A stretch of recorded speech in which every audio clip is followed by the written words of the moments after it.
Hey, hey, Michigan Maniacs. This is the Michigan Maniac Podcast, and I'm your host, Adam Brewer.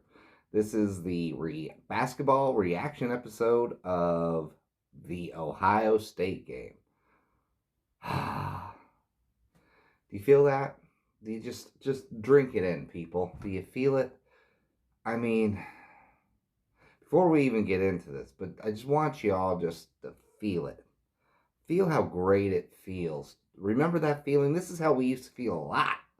I mean, this is back when football used to win these games. That's how great this feeling is when you beat Ohio State. It's just it feels like I have lost 10 years of stress off my life.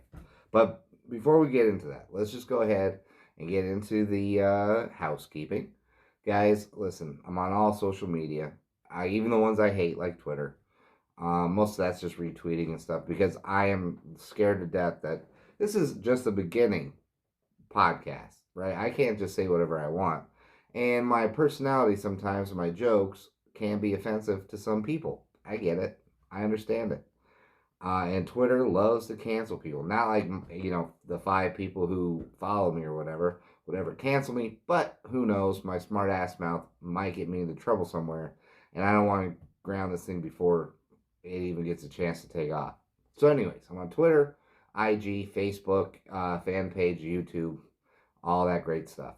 If you guys go to Apple Podcasts, rate or review, okay? If you do review, hit me up in the DM. I don't even care what it is. 1 star, 5 stars, I don't care. I know how good I am or how good I'm going to be and how great this is going to be. So if you guys want to rate me a 4, 1, 2, 3, whatever, fine. I'll take it because I know I'm a true 5 star. Anyways, hit me up DM. Let me know you did it. I'll check Apple Podcasts, and once it shows up, uh, you know, DM me your name and your address, or your mom's name and her address, or a fake name and an address. Wherever you can pick up the sticker, I will send you a sticker. This one, bam! Beautiful, wonderful, always great product here in my lovely Fortress of Solitude. So hit me up there, guys. Enjoy just message me. We have a good time. Everybody who does, we always have a good time. Also, so let's just get into this. I don't even, this is going to be a short one. But how great was that? Like, literally, how great. I mean, it was so amazing to finally beat Ohio State. Like, we hadn't won in Columbus basketball wise since 2014. We lost both games to them last year. And to win it in that kind of game, which to me, listen, I'm not even going to bag on Ohio State. I'm just not going to do it. That is one hell of a team. EJ Liddell, oh my, wow, the kid is phenomenal. I mean, crazy good, just crazy good, and only a sophomore. I don't know if he's going to stay there for next season because he can go to the NBA anytime he wants. But damn, that kid's good. Um, but let's just face it, though, right? Even as good as Dwayne Washington Jr. played, lights out, Steph Curry like 30 points, um, 30 points, 5 out of 10 3-pointers. Okay, lights out, especially towards the end of the game. Fantastic. Uh, but you needed almost career days out of them for the season. I think this was the most points that either one of these two boys, these men, have actually scored to even make it a close game. Just think about that. Michigan is so good. We are so good. We are such a perfect overall team, right? Everybody chipped in tonight or the other day. Everybody chipped in to do just to win. Like obviously you'd want Wagner to have more points, right? And Livers, yeah, what did Livers have? He had 12 points. If you were seriously, Livers and Wagner with I think they maybe combined scored 21 points, maybe. If you were to tell me that, and you were to tell me that Dwayne Washington and EJ Liddell would have scored 53 points, I would have been like, Michigan got blown out. There's no way Wagner and Wagner and Livers scores only maybe 21. I don't know what Wagner had, maybe 8 or 9 points that game, and we still win that. But that's, I mean, Chandy Brown just coming up big. Even Livers, not big on the points, neither with Wagner, but defensively, amazing. But defensively, just phenomenal.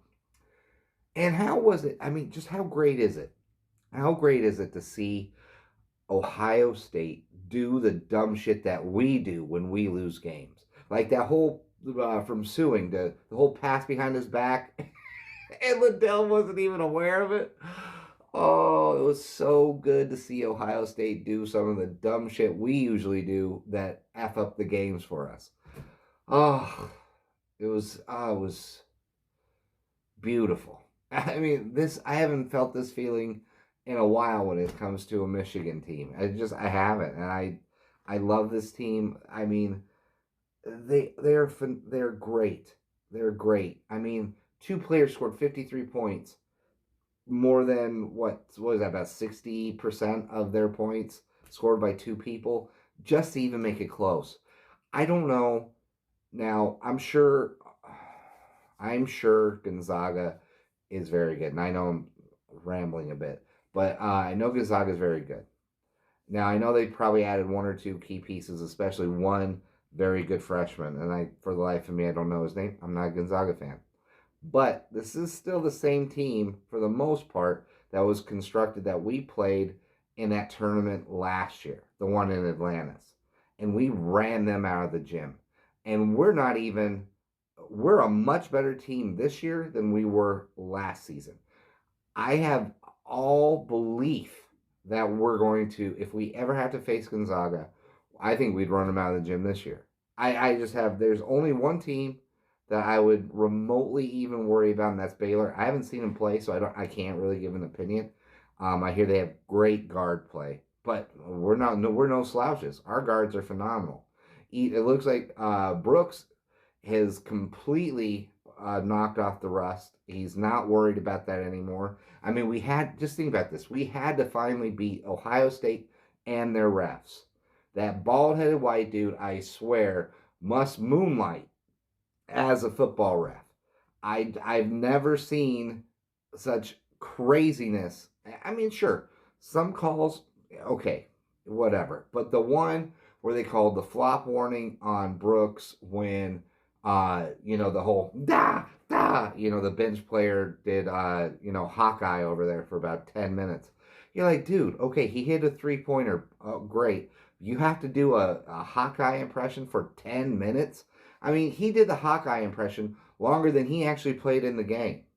That's how sad that is.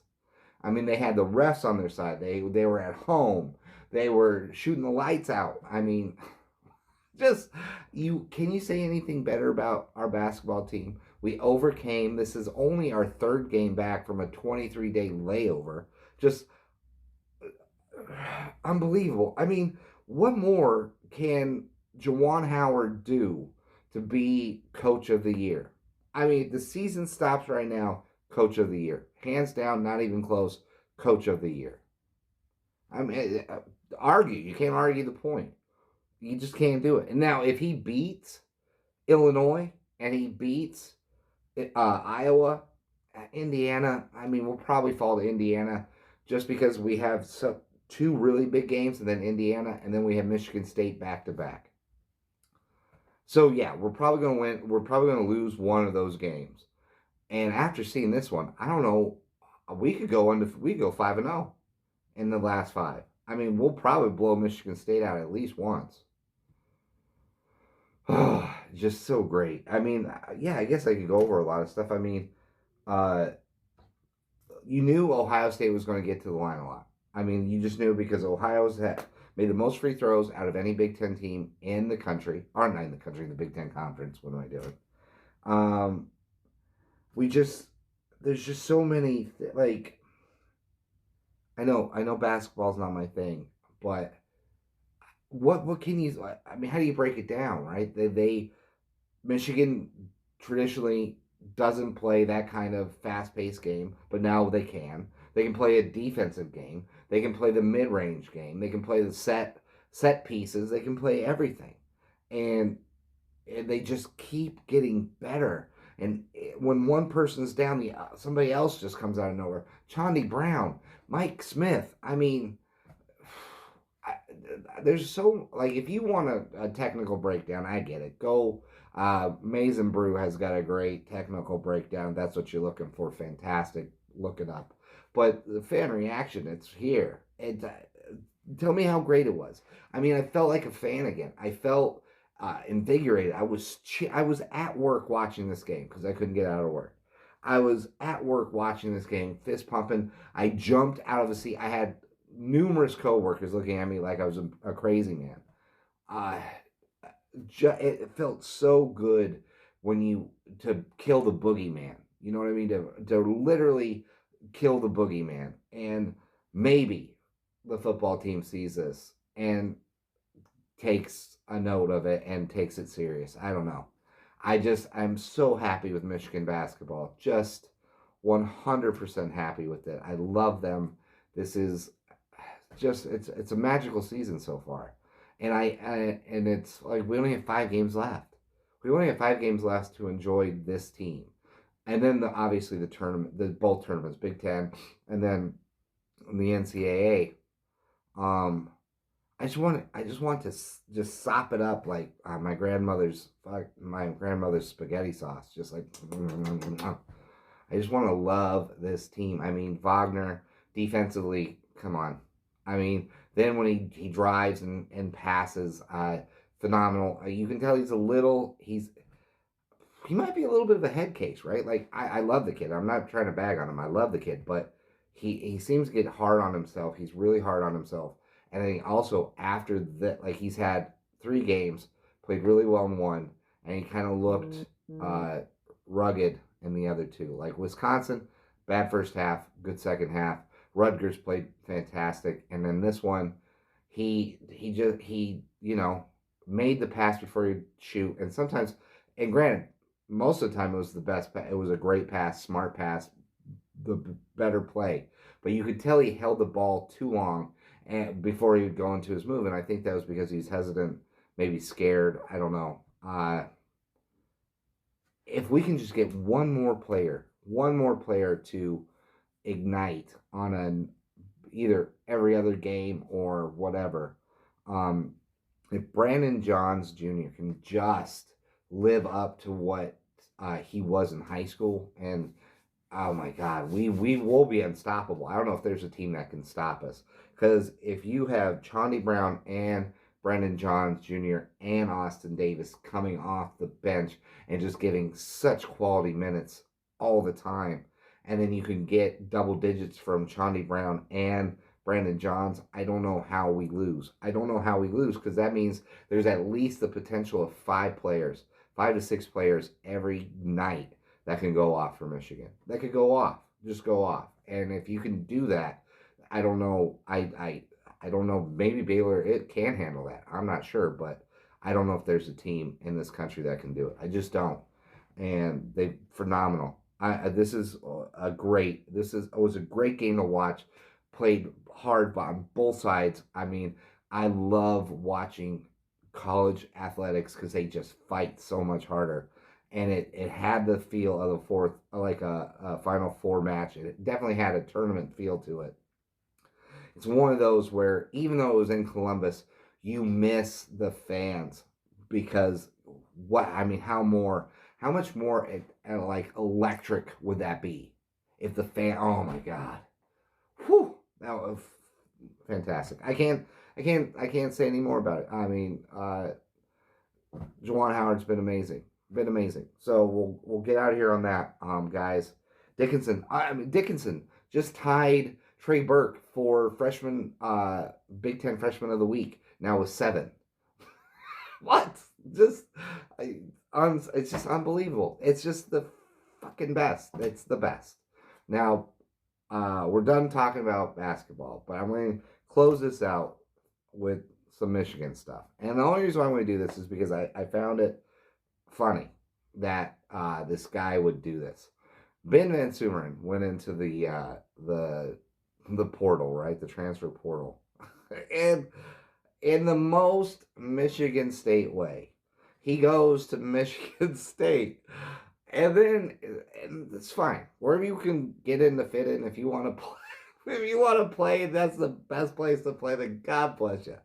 And what sucks is that I really want to talk massive amounts of shit, but I can't. We're 3-3 in Harbaugh's tenure there. We're 3-3 against one of the worst.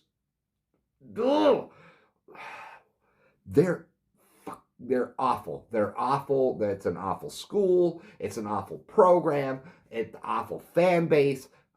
Awful. And they're dumb. Like they're just. You saw. We talked about this a few weeks ago. Some guy with the profile picture of Larry Fine. You're gonna say, who is Larry Fine? He's the worst Three Stooges person. He's the one, the bald one with the fucking hair. That one that no one cares about. That guy chose that. And then he's a Michigan State fan. Like, that tells you, that gives you an idea of, they even know their shit. When your favorite Three Stooges person is Larry Fine, you know you're a shit fan base. You know you're a garbage person. Because you picked the worst. It's awful. And then Ben Van Sumeren fits right in. He fits right in. Now, God bless him. I hope he plays. I hope he plays. I mean, he plays running back. What, he'll fumble 8 times in the season. If he plays linebacker, what is he going to allow 14 touchdowns from slow tight ends that he can't cover? Yeah, the guy can probably bench press a fucking car. Fine, that's great. You look great in the gym, pal, but on the football field, you suck. So, granted. But the tweet is what I find the most enjoyable. He actually tweeted, if you're going to do this, right, you need to be self-aware of who you are and what you are to a fan base, right? Because this is what he's doing here. He tweeted out the everybody should know, right? Dark Knight, right? One of the best, even if it's not the best superhero movie, it's like the best. It could just be a great crime movie. It's fantastic. Heath Ledger, phenomenal. They had Two-Face in it. So everybody's talking about Harvey Dent's quote to Bruce Wayne, which is, die hero or live long enough to see yourself become the villain. That's Two-Face. Two-Face is and Harvey Dent, right? Two-Face / Harvey Dent. One of the more key characters in Batman's lineage, Batman's history, Batman's everything, right? He has a lot to do with Two-Face. So that means that he thinks that he is as important of a character as Two-Face to us as a fan base or to Michigan. Well, mainly to the fan base, because that's who he's shouting out here. First of all, no one thought you were a hero. I mean, first carry in the Army game, you fumble the ball. Indiana, whatever that tight end is, made you look ridiculous every time he got out in the flat. You couldn't cover him. You shoot out. You have you're fast, but you have nothing up here. I think all those muscles have crunched your brain somehow. Is it possible to have your cranium get biceps? Because it's struggling. Your brain is struggling to figure out things. You're nothing. You're not Two-Face. You're definitely not the Joker. I looked up because I couldn't even for the life of me remember what's the lamest big Batman villain, right? And I picked number 10 because it was perfect because I've never heard of this person. This was one person even that was even lamer than one called KG Beast. Did you know that was a Batman villain? Nope. Copperhead. I didn't even look up what Copperhead did because that's exactly how lame Ben Van Sumeren is. You are not Two-Face. You are Copperhead. Please do not leave and do not sully the greatness of Batman comics and the villains and all that with you taking yourself too seriously. I get where your lifter brain goes. He's like, I'm leaving Michigan and I'm going to Little Brother and we're going to sock it to him and the fan base is going to hate me because I'm a villain now. No, you're not. You're not a villain. You are not a villain. Like, if Mike Hart left Michigan and went to Michigan State, now that's Two-Face. That's Two-Face. See, I know why you picked it. I'm Two-Face. I'm a mean individual. I'm one guy and then I'm this other guy and they just don't get me. Yeah, just keep doing sit-ups, brother. Keep doing sit-ups, keep doing crunches. I bet you can plank for 4 hours straight. God bless you, because you need it, because you got nothing up here. Zero. Done. Yeah, I hope you have a good career, whatever. I wish you luck. I don't care. I hate the fact that my brain has even remembered you. I just hate that. It's a waste of my time. So thank you for leaving Michigan so I never have to be disappointed when I see a tight end completely wide open. I'd be like, who the fuck couldn't cover that guy? And then it's always, without a doubt, it's always been Van Sumeren. Or when I say, who the fuck fumbled transferring the ball over from one hand to the other? It's always been Van Sumeren. You are Copperhead. You are KG Beast. You are every lame Batman villain that's ever been created. You definitely aren't Two-Face. I get where you went with that, because they're Michigan State. One guy good, one guy bad. Brr. Go do some bench presses, dude. Do your leg presses. Deadlift a fucking house right off its foundation. God bless you. You're a big beast of a man. So maybe you're a KG Beast, but you're just a fucking dork. Good luck, I guess, with little brother. I mean, now that we've got this coaching staff, I hope we ram it up your ass every effing year. Because why, Harbaugh? Why must we be 3-3? And I have to tone it down because Michigan State, their fans have a legit gripe now. They can actually defend their 3-3 record against us, and it pisses me off. I don't care that you lost 5 times to Ohio State. Well, I do, but it angers me even more that we're 3-3 against a garbage just thing like Michigan State. So Ben Van Sumeren, everything Italian, eat it. I don't care. I hope you don't get hurt. I hope you have a healthy life, a healthy career, whatever. But everything else, take it easy, guys. It is, and with that, I'll just get out of here. It is great to be a Michigan Wolverine. This weekend has been great. Men's basketball, women's basketball, hockey. It was a Sunday of smashing nuts, baby. Just smashing nuts. It was awesome. And this is how we should feel a lot of the time. Well, my office is falling apart because I'm going crazy. So, guys, I'm going to get out of here. It is great to be a Michigan Wolverine. It is great. And then always and forever, guys, go blue.